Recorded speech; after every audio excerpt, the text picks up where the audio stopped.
Se cumplen 3 años desde que el Reino Unido se retiró de manera oficial de la Unión Europea. El retiro prometía el impulso de la economía de ese país, autonomía y en cierta forma también prosperidad. Muchos soñaron con el regreso del Reino Unido a ser una potencia mercantil que cubriera diferentes mercados a nivel global. Pero un error de cálculo ha entorpecido esas promesas, como por ejemplo la pandemia del COVID-19, la crisis energética derivada de la invasión de Rusia a Ucrania y también un esperado acuerdo de libre comercio con Estados Unidos que nunca tuvo lugar. Estos y otros aspectos han dificultado calcular de manera exacta cuál ha sido el impacto que ha tenido el Brexit, que ha dejado en la economía del Reino Unido, hasta ahora considerada la segunda economía más importante del continente europeo. Está aquí con nosotros en el estudio Jorge Hurtado de la redacción de Economía, quien nos va a dar algunas cifras para poder entender hasta cierto punto, Jorge, el impacto que ha tenido el Brexit en el Reino Unido. Comenzó entonces preguntándole, Jorge, si la economía es tal vez lo que más ha padecido dentro del Brexit, porque vemos otros asuntos como el comercio, la circulación de personas, pero ¿qué dicen los británicos en torno al ítem económico? Bueno, Santiago, gracias por la invitación. Primero, la queja de muchos es que aún no se ven esos beneficios del Brexit que se prometieron para esa economía. En 2020, el entonces primer ministro Boris Johnson prometió que se iba a desarrollar todo su potencial económico, pero hasta hoy sucede precisamente lo contrario, ya que varios indicadores muestran un rendimiento inferior al de otras economías avanzadas. La situación actual se resume en una crisis por la inflación anual más alta en 40 años, específicamente el 10,5% anual reportado en diciembre de 2022. Faltan también trabajadores en muchos sectores como salud y atención social que secundan numerosos sectores en huelga como los trabajadores ferroviarios, los enfermeros, empleados del servicio de ambulancia, maestros, entre otros. Otros centros de pensamiento y organismos independientes revelan que esa economía habría crecido un 5,5% menos en 2022 precisamente por la salida de la Unión Europea. El 77% de las empresas admiten que el Brexit no les ayudó a expandir su negocio y el 44% de empresas reportan ya dificultades para visados del personal. Paso ahora a preguntarle, Jorge, por otros ítems como por ejemplo el comercio, el empleo, la inversión. ¿Cómo ha sido el impacto que ha tenido el Brexit en estas áreas? Bueno, otro sector bastante afectado fue el laboral, ya que la salida de la Unión Europea también supuso cambios en las normas sobre la libre circulación de los trabajadores. Un estudio muestra que hay 330.000 trabajadores menos en el Reino Unido como consecuencia del Brexit. Aunque solamente eso es el 1% de la mano de obra total, afecta ya a sectores como el transporte, la hostelería y también el comercio minorista. Con la salida del Reino Unido del mercado único y la unión aduanera, en 2021, las empresas que comercian con la Unión Europea se enfrentan a nuevas normas, nuevos trámites y también nuevos controles de algunas mercancías. Al principio se produjo cierto descenso de las exportaciones británicas a la Unión Europea, pero una vez que se resolvieron estos problemas iniciales, los volúmenes comerciales recuperaron los niveles que tenían prepandemia según las cifras oficiales, pero el comercio pudo crecer más de no haber sido por esa salida del Brexit, según algunos analistas. Recientemente también la Cámara de Comercio británica encuestó a 500 empresas. Más de la mitad dijeron que todavía estaban lidiando con este nuevo sistema. Ahora, si se analiza el comercio de Reino Unido con el resto del mundo, así como en el comercio con la Unión Europea, en general ha disminuido en relación con el tamaño de la economía británica. El comercio no se recuperó tras la pandemia tan rápido como en otras grandes economías y tras el Brexit también se firmaron 71 acuerdos comerciales. Eso sí, la mayoría no son más que repeticiones de los acuerdos que Reino Unido tenía cuando formaba parte del bloque. Otros analistas afirman que la inversión se ha estancado desde el referéndum, ya que las empresas siguen desconfiando del rumbo de la economía. Además que también hay que sumarle el tema político, que también lo vamos a analizar. Eso en cuanto a la economía. Muchas gracias, Jorge, por darnos esta perspectiva general de lo que ha significado el Brexit para el Reino Unido. Gracias por habernos acompañado aquí en el debate. Yo paso a recordarles algunos datos adicionales sobre lo que ha sido el Brexit. El 23 de junio del 2016 tuvo lugar ese referendo histórico en el que el 17,4 millones de los británicos votaron a favor de abandonar la Unión Europea. Es decir, un 51 51,9% de la población de ese país europeo. Un 16,1 o 16,1 millones de personas votaron por permanecer en el bloque comunitario. Eso significa que el 48,1% de los habitantes querían seguir siendo ciudadanos de la Unión Europea. 3 años de intensas negociaciones sellaron la salida oficial del país, que tuvo lugar entonces el 31 de enero del año 2020, poniendo fin a 47 años de relación muy estrecha entre Londres y Bruselas en el marco de la Unión Europea, porque el Reino Unido y Bélgica ya tenían relaciones históricas. La pregunta obvia, pues toca hacerla. ¿Cuál es el balance que deja el Brexit 3 años después? ¿Ha sido conveniente para el Reino Unido? ¿Qué ventajas trajo para este país? ¿Cómo impactó el Brexit en la Unión Europea, es decir, del otro lado del Canal de la Mancha? Y por último, aspectos como la pandemia, la guerra en Ucrania, que lo estábamos mencionando ahora, y también la falta de acuerdos comerciales, fueron razones de peso para para que se dificulten esas promesas que traía el Brexit y que entusiasmó a una buena parte de la población del Reino Unido. Por eso hoy, en el debate de France 24, 3 años después, ¿qué deja el Brexit? Para conversar sobre este tema hemos invitado a Consuelo Thiers Huerta. Ella es docente e investigadora del Institut d'Estudios Internacionals de Barcelona, el IBEI, escuela de la que soy orgullosamente egresado, y doctor en Relaciones Internacionales también de la Universidad de Edimburgo. También está con nosotros Dámaso Morales Ramírez, coordinador del Centro de Estudios Europeos de la Facultad de Ciencias Políticas de la Universidad Autónoma de México. Ustedes, nuestros televidentes, también les recuerdo que son parte de esta discusión, de este debate. Pueden dejar todos los comentarios, las preguntas que deseen a través de las redes sociales. Estamos en Twitter, en Facebook y en Instagram. Nos encuentran como @France24-ES, @Santilogo, que es mi cuenta personal, y la etiqueta es numeral el debate F24, todo unido, todo pegado. Y no olviden también que todos los contenidos de nuestro programa también están disponibles en Apple Podcast, en Spotify, en Deezer y en TuneIn. Comienzo entonces dándole la bienvenida a Consuelo. Consuelo, gracias por estar con nosotros en el programa, gracias por estar acá para hacer este análisis de lo que deja el Brexit. Y la pregunta a punto de partida para este debate, Consuelo, ¿ha convenido o no el Brexit al Reino Unido? Veámoslo primero desde la perspectiva del Reino Unido y luego miramos desde la perspectiva de la Unión Europea. Muchas gracias por la invitación.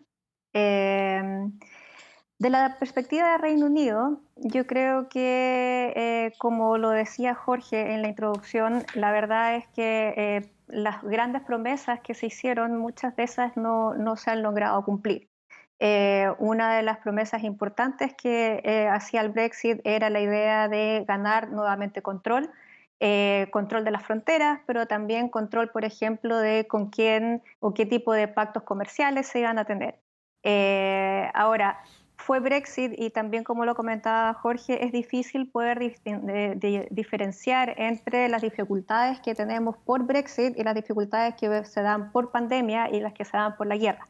Pero lo que hemos visto ahora es básicamente un país que en este minuto está con una crisis económica importante, con una inflación que está llegando a los 2 dígitos, con escasez de trabajadores y básicamente porque muchos de los trabajadores, sobre todo de sectores como, por ejemplo, hotelería o de mano de obra, son personas que venían de la Unión Europea y que ahora ya no están ahí como fuerza de trabajo.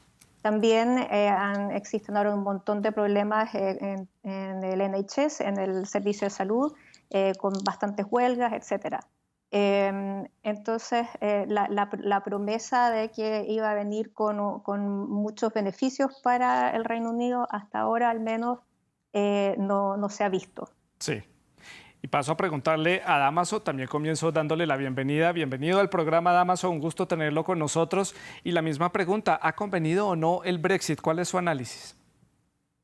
Pues te gusto en saludarte, Santiago, Consuelo, un placer. A todas luces, el Brexit no ha convenido. Hemos visto por los datos que ya nos presentaban y que tú también mencionabas, que efectivamente el Reino Unido ha perdido en términos económicos. Si bien hay que aclarar que el Reino Unido, antes del Brexit, ya tenía ciertos problemas económicos, sobre todo de inversión en infraestructura. Lo que hizo el Brexit, sumado a lo que es la crisis en Ucrania y algunos otros elementos, es hacer evidente ya una historia de economía que no marchaba muy bien en el Reino Unido. Entonces, más allá de esta combinación de elementos, pues las cifras que nos presentan o que están en los medios de 124.000 millones de dólares que pierde el Reino Unido es una cifra realmente considerable. Aquella propaganda que decía 350 millones nosotros enviamos por semana al a la Unión Europea. Bueno, si lo hacemos como una suma, llegaría a los 17.000 millones, digamos, de libras esterlinas frente a las 100.000 que están perdiendo al año. Pues francamente fue un pésimo negocio. Además de que hay que decirlo, decían que ese dinero iba a ir al sistema de salud y ahora el sistema de salud del Reino Unido está en una verdadera crisis. Entonces, lo que tenemos ahí es que el discurso político realmente se cayó. La crisis económica es evidente en las familias británicas, sobre todo las de menores ingresos, que francamente pues están batallando Sí. para cumplir y poder acceder a sus cosas cotidianas. Damaso, Consuelo, continúo con Damaso para hacer la ronda a la inversa. Y aquí hay un punto importante, entendiendo el panorama en el que se encontraba el Reino Unido antes del Brexit, que ustedes lo han expuesto acá. Ya había una complicación económica, ya había cierta inestabilidad, había una polarización, que es un tema que tenemos que abordar un poco más adelante. Pero la pregunta que les quiero hacer ¿es el Brexit una consecuencia de la crisis política y económica que venía presentando el Reino Unido, de este bipartidismo que tiene ya tantas dificultades, o el Brexit generó esta crisis política que está presentando el Reino Unido? ¿Cuál de las dos vías es? Comienzo con Damaso. Bueno, en realidad serían ambas vías, no pudiéramos determinarlo así tan tajantemente, ¿no? Estos discursos y visiones dicotómicas que tenían ambos partidos con respecto precisamente al Brexit, ¿no? Cameron buscó una salida política, y lo sabemos, y esta salida política fue el Brexit. Hubo muy malos cálculos políticos, y una vez que ya estaba en curso y la población votó a favor de salirse del Brexit por este 52 y fracción por ciento, pues francamente lo que nos dice es precisamente estos discursos después ya muy polarizados y hasta cierto momento manipulados, la verdad sea dicha, sobre esta situación. Ahora bien, el Brexit, o más bien dicho, la pertenencia a la Unión Europea, siempre fue una espina, por decirlo así, en el Reino Unido, y lo sabemos por toda esta historia de que no entro, el general de Gaulle en aquellos momentos dijo, no, no, no, ahora ya no van a entrar, y cuando una vez que entraron, pues querían esta Unión Europea a la carta, decir, aquí sí pertenezco, aquí no pertenezco, aquí sí participo, aquí no participo. Entonces, es una historia bastante, digamos, empedrada, la de la relación del Reino Unido con la Unión Europea, y que evidentemente ya formaba parte de este discurso y de este etos, de esta forma de ser y de pensar la historia propia del propio Reino Unido. Y Consuelo, ¿cuál es su perspectiva? ¿El Brexit nos llevó a esta crisis política en el Reino Unido o justamente una crisis política nos llevó al Brexit y a este escenario en el que estamos ahora? ¿Cuál es su opinión? Yo diría que es difícil diferenciar, la verdad. Me parece que las dos cosas han jugado un papel por los dos lados. Yo diría que lo que está pasando ahora también es por Brexit, pero también tiene que ver con un desgaste del Partido Conservador en este minuto. Ya lleva bastantes años en el poder y yo creo que le ha costado poder avanzar en las cosas que habían prometido y poder también entre ellos solucionar los problemas que está teniendo internos en el Partido Conservador. Entonces yo creo que eso también ha sido un problema, pero no podría decir que una cosa es producto de la otra o algo tan lineal, la verdad. Creo que hay un montón de factores que se están jugando. No podemos dejar de lado la pandemia que ha pegado a todos los gobiernos del mundo. Yo creo que eso también ha jugado un rol fundamental. Esto también, Consuelo, nos está indicando que tal vez este bipartidismo británico está en crisis, sus bases están erosionadas y es momento que a nivel político el Reino Unido contemple la posibilidad de abrir un poco más el espectro. ¿Cómo lo puede analizar? Sí, ahora la verdad que en estos sistemas que son de bipartidismo es difícil que entre un tercer partido, digamos, a que pueda jugar algún rol importante. Entonces me parece difícil eso. Sí, yo creo que tal vez se tiene que repensar ciertas cosas para poder nuevamente reencantar a un electorado que está bastante desilusionado de los dos lados, digamos. Yo creo que eso sí se puede hacer. Si algo caracterizó este proceso de la salida del Reino Unido de la Unión Europea ha sido la polarización. Desde antes del referendo ya se veía una sociedad completamente dividida, justamente por este desgaste político, pero también con cierto cansancio por algunas políticas de Bruselas, pero también porque en algunos escenarios el Reino Unido se sentía un poco superior con respecto a la Unión Europea por todo este pasado mercantil y de potencia a nivel internacional. Ahí entonces cabe hacer la pregunta si estamos ante uno de los grandes ejemplos de la historia de las grandes campañas de desinformación, porque si hubo una campaña que se la jugó a lo largo de estos meses y a lo largo e hizo uso de los medios de comunicación, fue el Brexit, mostrando las dos caras de lo que podía ser un escenario o el otro. Este es un ejemplo, Dámaso, de una exitosa campaña de desinformación de la cual fueron víctimas los británicos?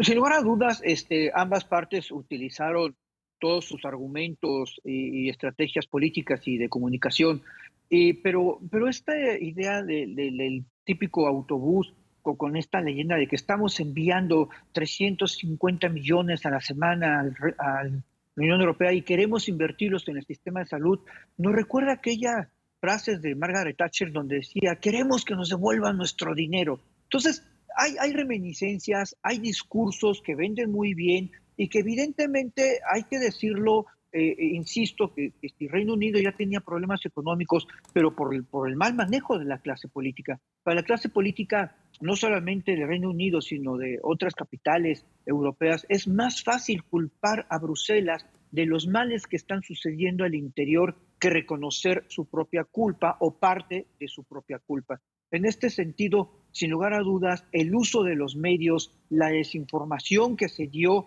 pues jugó una buena parte y ahora tenemos que casi un 57%, mucho más o más que el 52% que votó para salirse, ahora estaría reconsiderando que si hubiera la posibilidad, regresarían a la Unión Europea. ¿Por qué? Porque evidentemente no tenían la información clara y concisa, sino más bien una información manipulada para favorecer una posición política. Tengo el dato acá de acuerdo a una encuesta realizada por el diario británico The Independent. La encuesta indica que el 65% de los británicos le gustaría que la consulta, es decir, ese referendo inicial en donde ellos decidieron si apostaban por el retiro o la permanencia, fuera repetido otra vez en los 4 países que componen al Reino Unido. También el 56% de los votantes admite que fue un error irse de la Unión Europea. Un 56% tampoco es una cifra muy alta y no es que haya consenso entre los británicos entonces en cuanto a la opinión sobre el Brexit. Esto evidencia, Consuelo, una sociedad que continúa estando completamente polarizada y dividida en torno a este tema. Es decir, la grieta no se ha cerrado entre los británicos. No se ha cerrado. Ahora, yo creo que también es importante porque esa encuesta que tú mencionas, es cierto que se ha aumentado la idea dentro de la población que el Brexit fue un error. Pero también hay un estudio que se hizo hace poco, que fueron algunos investigadores de la European University Institute, que básicamente plantean que esto también tiene que ver con el reemplazo de votantes, es decir, viene llegando un grupo de votantes que ya recién cumplieron los 18 y otros votantes que ya han muerto luego de la votación. Entonces, que esa diferencia, digamos, ese cambio, puede también tener que ver con el cambio de votantes más que la gente esté efectivamente cambiando su opinión al respecto, digamos. Entonces, sí, ahora hay ciertos acuerdos también en la población. Por ejemplo, la encuesta Ipsos que salió ahora dice que el 84% de la población de Reino Unido considera que hay que tener una estrecha relación con la Unión Europea, por ejemplo. Y eso también ha aumentado desde la última encuesta que se hizo en junio. Entonces, también creo que están llegando a ciertos acuerdos, ¿no? Hay ciertos acuerdos, Consuelo Dámaso, continúo con usted en México preguntándole, ¿existe algún escenario? ¿Es posible un regreso del Reino Unido a la Unión Europea? ¿Eso es un proceso que pueda revertirse? Porque también lo veíamos como algo imposible que un país se retirara de la Unión Europea. Ya sucedió. Ahora otro escenario que vemos poco factible es que regrese. ¿Esto puede darse? Es muy difícil que esto pueda darse, porque incluso aquellos laboristas que estuvieron a favor de continuar su relación con la Unión Europea, pues bueno, algunos pues tienen que adecuarse a la realidad y más bien buscar otras salidas, que puede ser una visión que es llamada minimalista, que quiere decir que poco a poco fuéramos generando otros acuerdos, otras puertas, otras condiciones que permitan al Reino Unido precisamente tener una relación buena con la Unión Europea en todas las materias, sin lugar a dudas, pero particularmente la financiera, la comercial, ¿no? Y que esto permitiera al Reino Unido ir saliendo de sus problemas, más que un regreso.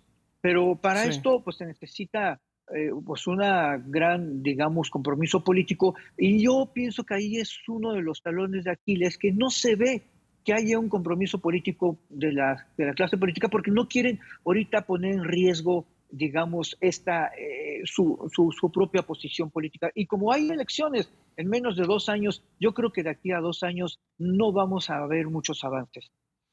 Hay que hablar, Consuelo, de un punto importante y es que ya han logrado firmar 71 acuerdos comerciales con diferentes países, entre ellos Australia y Nueva Zelanda, que son importantes para el mercado británico, pero como lo explicaba Jorge en la introducción del programa, son acuerdos que también ya estaban pactados al interior de la Unión Europea, entonces básicamente lo que está haciendo es ahora negociarlos directamente.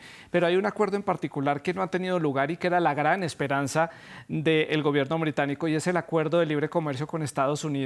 ¿Esto sigue sobre la mesa? ¿Esto ya se dio por cerrado y sentado que no sucederá? ¿O el Reino Unido sigue haciendo lobby en Washington para llegar a ese acuerdo? O sea, en algún momento me parece que fue Farage quien planteó que en 48 horas se podía tener un acuerdo con Estados Unidos y no se ha logrado. No tengo claridad de cómo están ahora las negociaciones al respecto, pero sí, de todas maneras, Estados Unidos es un aliado de Reino Unido, por lo tanto, yo imagino que siguen y continúan esas negociaciones, pero por ahora no hay absolutamente nada que esté próximo o que se sepa que viene algún acuerdo. Y hablemos internamente dentro del Reino Unido, la cohesión de los diferentes países que lo componen. Vimos la intención de Escocia de querer hacer un referendo para independizarse, un escenario que ya hemos visto en años anteriores, pero es un escenario que ahora es más complicado que llegue a materializarse porque tiene que ser Londres la instancia política que proponga ese referendo. No puede venir de parte del gobierno de Escocia directamente. Pero también hay ciertos problemas con Irlanda del Norte justamente por esa frontera con la República de Irlanda. ¿Esto, el Brexit, está poniendo en peligro la cohesión del país al mediano y largo plazo? Dámaso, ¿cómo lo ve usted? Bueno, en realidad, como ya habíamos comentado, sí hay una polarización política, pero también hay una polarización nacional y una polarización regional histórica, particularmente con el tema de Irlanda. Pero en efecto, en el caso de Escocia, si bien no pueden llevar a cabo este referéndum de separación, está en el ánimo, está en el aire. Cuando murió la reina Isabel, precisamente segunda, salió ese tema una vez más. Y cada vez que hay un evento como esto, pues el tema está ahí presente y hay manifestaciones. Esto lo único que nos está comentando es que hay polarizaciones en términos políticos, pero también estas polarizaciones regionales que continúan. La historia con Irlanda, sabemos, o las Irlandas, que es muy complicada, y esta incapacidad de llegar al día de hoy a un acuerdo que, digamos, fuera positivo para todas las partes respecto a cómo va a operar o cómo se llevaría a cabo esta frontera, pues y que no ha llegado a una solución política y tiene paralizado precisamente al gobierno de Irlanda del Norte, pues nos habla de lo complicado que es el Brexit y que no es solamente una cuestión obvia de lo económico, de la inversión, sino también que aterriza en el ánimo social y en los ánimos nacionalistas y en cuestiones tan viejas e históricas como puede ser precisamente estos acuerdos, ¿no? Entre las dos Irlandas. Consuelo, su opinión sobre este tema, la cohesión del Reino Unido y esa relación con Irlanda del Norte. Sí, bueno, eso sí se viene complicado. Hace poco que hubo elecciones en Escocia, se vio como el SNP, que es el partido de la actual primera ministra, obtiene una gran cantidad de votos y eso de alguna manera estaba diciendo que la gente que votaba por el SNP era gente que finalmente querría salirse del Reino Unido. Por lo tanto, se supone que existe el apoyo para esto. Y básicamente la lógica que hay detrás y que se está ocupando bastante es que la gente en Escocia no votó en su mayoría por salirse de la Unión Europea. Por lo tanto, esto cambiaría las reglas del juego y haría entonces que Escocia pudiera pudiese tratar de independizarse ahora. Eso por un lado. Ahora, el tema de Irlanda del Norte está particularmente complicado porque es una frontera muy sensible. Y porque, bueno, ahora se van a cumplir los 25 años del Good Friday, del acuerdo que finalmente calmó un poco el conflicto en Irlanda del Norte, y se esperaría que para esa fecha ya se tuviera algún tipo de acuerdo entre la Unión Europea y el Reino Unido. Ahora, creo que en ese sentido las noticias en esto específicamente pueden ser no tan malas, en el sentido en que la Unión Europea me parece que está en este momento un poco menos asustada del efecto dominó que pensó que iba a tener en su momento el que Reino Unido se fuera. Por lo tanto, creo que tiene ahora más apertura para poder transar un poco más y cooperar un poco más con Reino Unido. De hecho, hasta hace poco se llegó a un acuerdo finalmente para acceder a los sistemas informáticos del Reino Unido. Por ejemplo, es un acuerdo de intercambio de datos entre el Reino Unido y la Unión Europea en el contexto de este protocolo. Entonces, han habido avances, yo espero que avance aún más, digamos. Claro, y ahí puedo pensar que tal vez la guerra en Ucrania le sirvió también a la Unión Europea para mantener un poco más la cohesión. Era necesario mantenerse unidos para hacer un frente común para poder apoyar a Ucrania ante la invasión de Rusia y eso le ha convenido de pronto a esos países que estaban un poco dudosos sobre el tema, pues ahora se ha visto, así sea lento, pero la cohesión de la Unión Europea se ha mantenido y reforzada gracias a la guerra en Ucrania. Quiero que veamos la otra cara de la moneda porque vemos que el análisis pues, no es muy positivo que digamos en materia económica, en materia social y política para el Reino Unido, pero para cerrar el tema del Reino Unido y pasar al otro lado del Canal de la Mancha y ver la Unión Europea, ¿qué le deja de positivo al Reino Unido entonces haberse retirado? Si hay algo positivo para destacar, Consuelo, hago la ronda a la inversa. Algo positivo para destacar. Yo creo que una de las cosas que tal vez el Reino Unido quería y que fue una de las razones por las que Brexit ganó tiene que ver con el tema migratorio.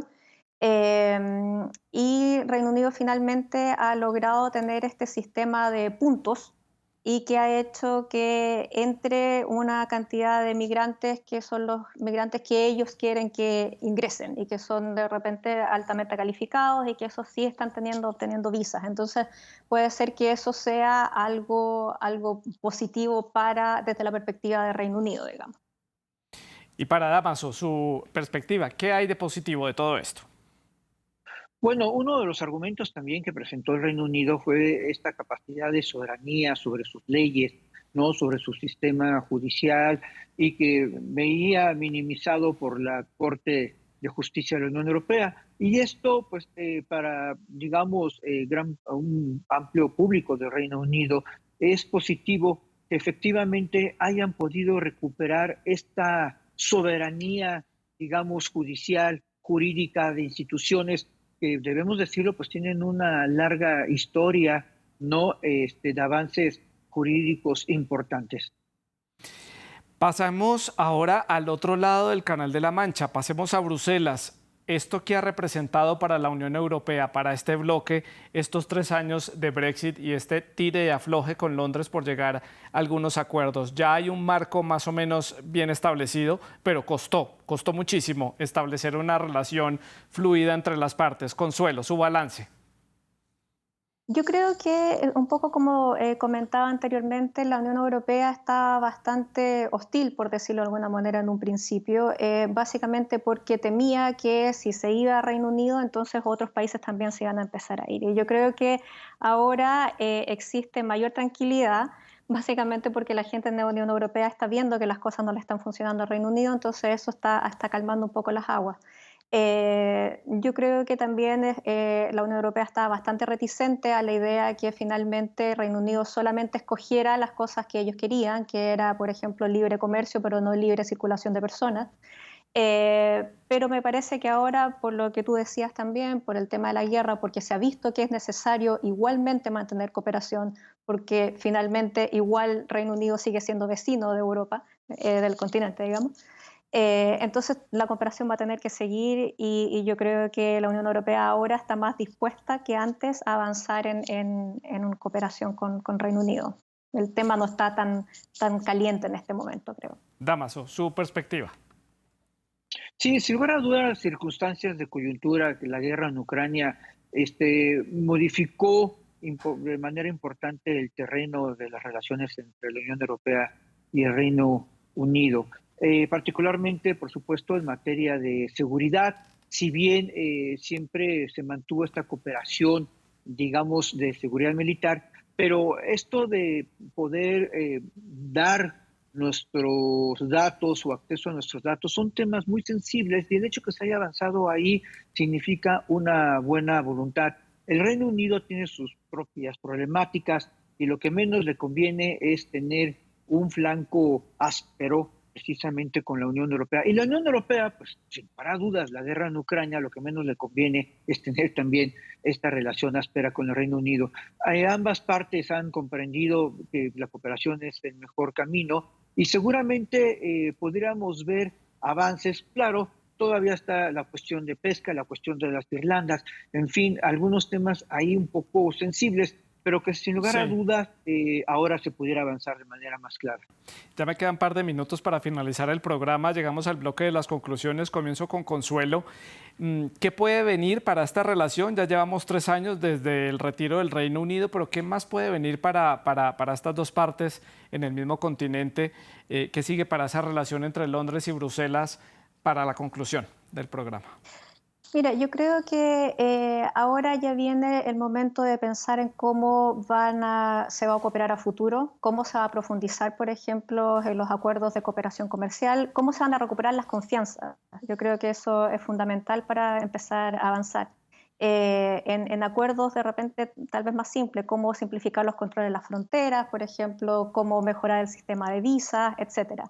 Entonces yo creo que eso es lo que debiese empezar ahora a ocurrir entre Reino Unido y la Unión Europea. Cómo aprendemos a cooperar de nuevo, cómo aprendemos a recuperar la confianza. Y yo a eso me atrevo a añadirle, Consuelo, también un poco que el Reino Unido se estabilice. Ha tenido muchos Sí, claro. acontecimientos en los últimos años, el Brexit, el fallecimiento de la reina, los cambios de gobiernos, la inflación, ese inicio de la lucha contra la pandemia que fue tan criticado por diferentes sectores, por la forma como el entonces primer ministro Boris Johnson manejó la pandemia. Eso también le ha costado estabilidad al Reino Unido. Yo lo añadiría. Paso a preguntarle a Damaso su conclusión para el cierre del programa. Sí, sin lugar a dudas debe de haber avances importantes en una cuestión fundamental, que son todas las cuestiones técnicas que tienen que ver con el comercio bilateral, ¿no? Y de ahí pasar a las cuestiones un poco más de índole política y de mejor entendimiento. Y en este sentido, yo sí creo que pueden haber caminos que pudiera beneficiar a ambas partes, lo que decía hace un rato, de ir paso a paso, poco a poquito, abriendo estas nuevas ventanas de intercambio en muchos sentidos, también en materia migratoria, y que al final de cuentas va a beneficiar tanto a la Unión Europea como al Reino Unido, porque a ninguna de las dos partes le conviene tener una mala relación. ambos saldrían muy fortalecidas precisamente si llegan a estos mayores acuerdos, sin que se regrese a ser parte de la Unión Europea. Además está la buena experiencia que hay con otros países europeos que no son Unión Europea, pero tienen una muy buena relación con Bruselas y tienen excelentes acuerdos comerciales y de circulación. Cito, por ejemplo, el caso de Noruega o el caso de Islandia o el caso de Suiza, que no pertenecen al bloque comunitario, pero tienen una relación bastante cercana en términos comerciales, también en cierta forma políticos y en otras áreas. Consuelo, Dámaso, un gusto estar con ustedes en el programa. Gracias por haber hecho este análisis para la audiencia de France 24 en toda América Latina. Muchísimas gracias por haber estado con nosotros.